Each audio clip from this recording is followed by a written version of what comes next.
Yeah, just finished season 3 finale of Warrior, and Warrior, bro, it is so good.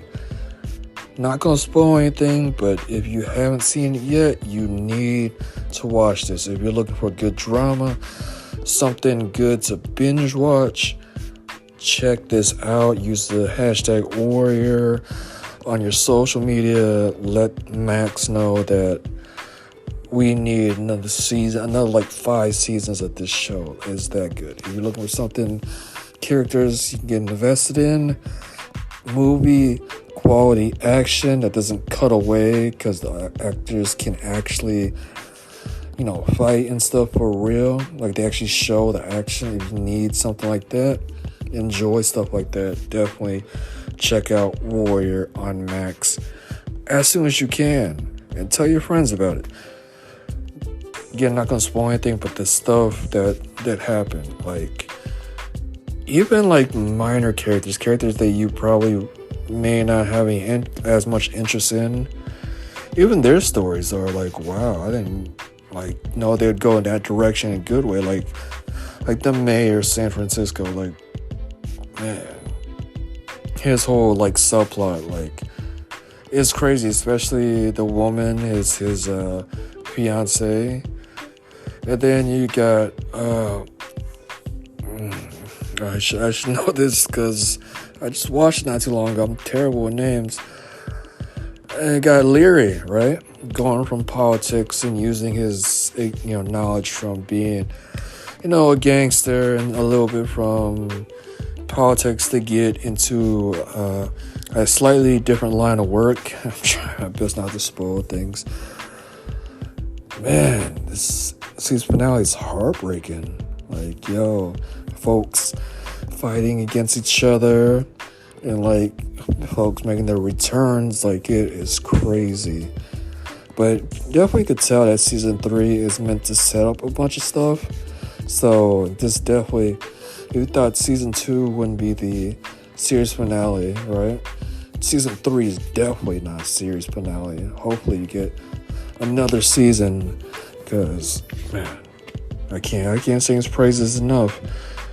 I will say that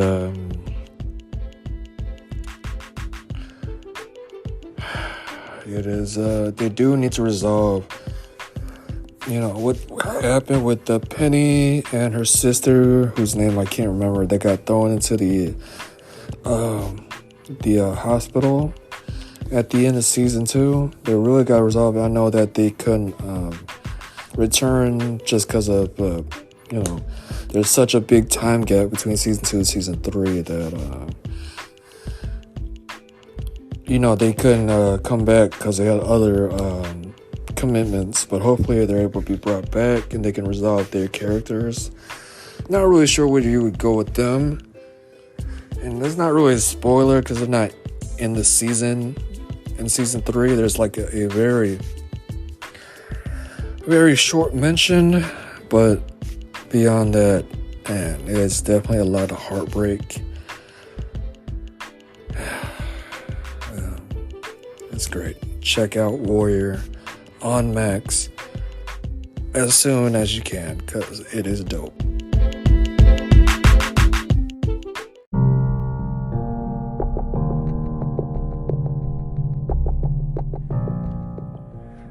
Yeah, so I feel like this is going to be a recurring segment on this podcast.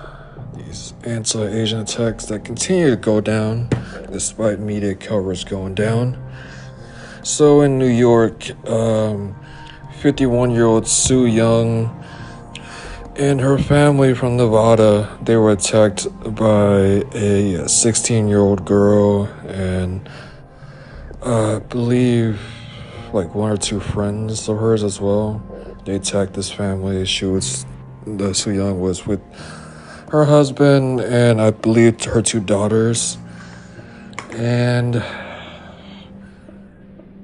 this whole thing sucks. Like, nobody wants these attacks to happen, but it's just, I don't know. It just pisses me off that the father didn't think to stand up and protect his family, because that's what dads, husbands, that's what he's supposed to do. He's supposed to protect your family, right? So the fact that the dad just sat there and took it, just nonsense, right? But sorry, I'm just frustrated just thinking about this, because this happened a little while ago, but didn't get a chance to talk about it. So such a poor example, right, for the daughters, right?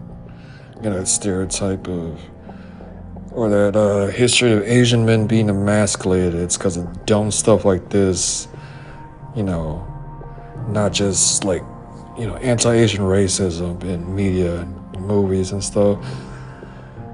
But what gets me is the mom, Soo Young, not wanting to, press charges. Because, mind you, before they were attacked, they were literally spouting like racist rhetoric, which would make this a hate crime, a literal hate crime, right? And she doesn't want to press charges. She just wants to have a conversation. And it just...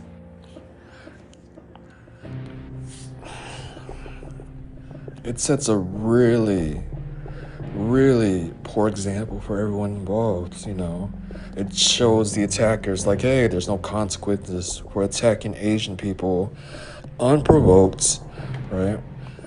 And also sets the example for the daughters like, yo, it's okay if someone attacks you, just take it.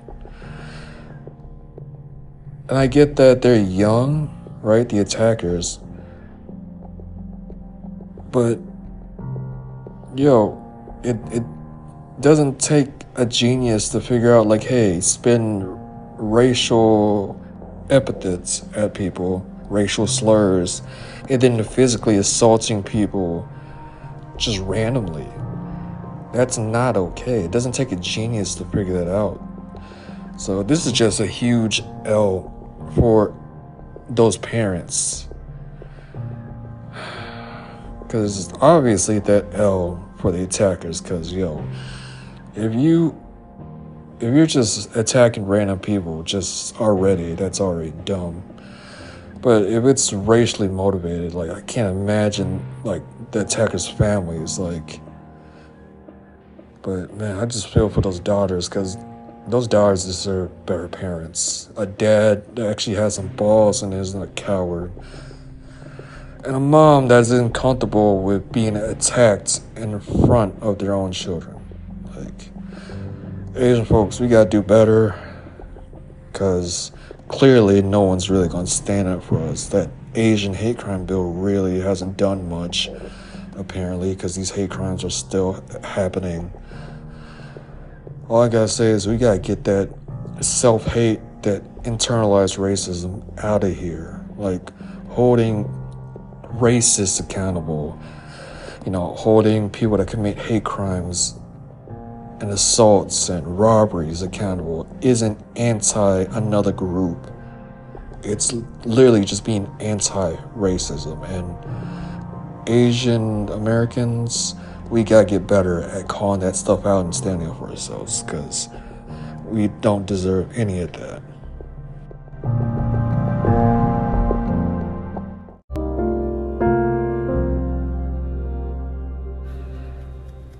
Man, so anybody that's maybe not familiar with me, should let you know that I am a semi-big wrestling fan. Pro wrestling, WWE, and AEW to a lesser extent. There's only so much wrestling I watch in a week, and Raw 3 hours, SmackDown 2 hours, NXT I kind of got playing in the background. I'll catch some highlights on YouTube or something for AEW. But there's a guy we lost this week. Well, two guys actually. One, TerryFunk. A bit before my time, so I'm not actually too familiar with his work, and I really didn't grow up on him. But dude was a monster, pioneer hardcore wrestling.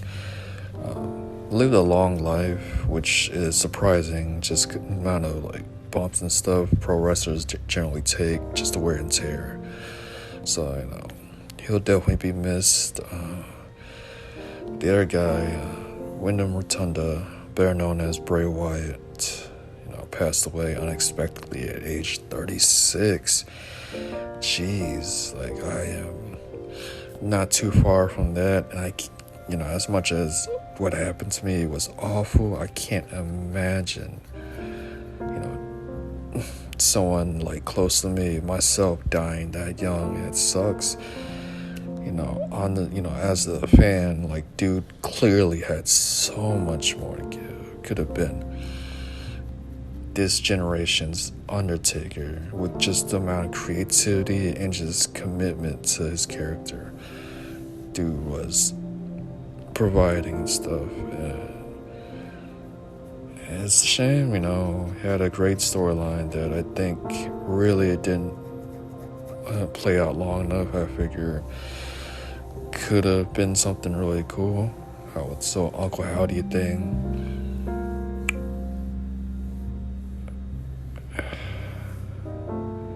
Man, I knew he had heart problems or health problems. That's why he was off TV for a while. And just reading the stories and stuff behind the scenes. Dude was a really genuinely nice guy and stuff. And dude leaves behind, family, girlfriend, wife, fiance, I'm not sure.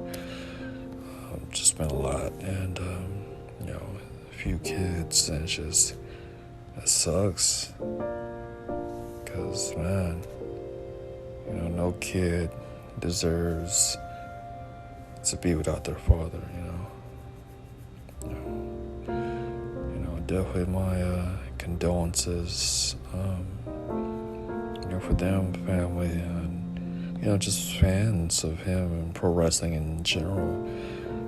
And it's interesting is how far-reaching it was, because I know pro wrestling is not really everyone's thing, but even having folks famous people comment of all the random people, Vanessa Hudgens, you guys know her, from High School Musical fame. That's a throwback. I'm sure she's done other stuff. I just can't remember off the top of my head.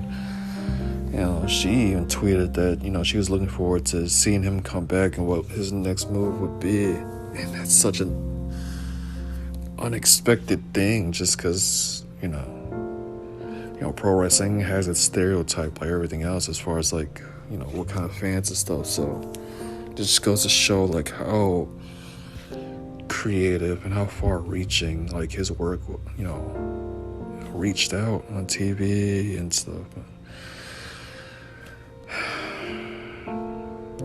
And if you are listening to this and you're skipping ahead or you're confused, you're thinking, how, this it's not really my thing, all I can really say is just tell the people you love that you love them. I think, I'm even looking at my own mortality and stuff. I'm just thinking, life can change so quickly. Because I think I saw reports dude was on the up and up. Dude was actually planning to return pretty soon. That's crazy. I think it was something he didn't have his defibrillator or something on at the time when he passed. He was just taking a nap too. It wasn't using the hospital or anything. So, tell the people you love that you love them, hug them. If you got some kind of beef or something,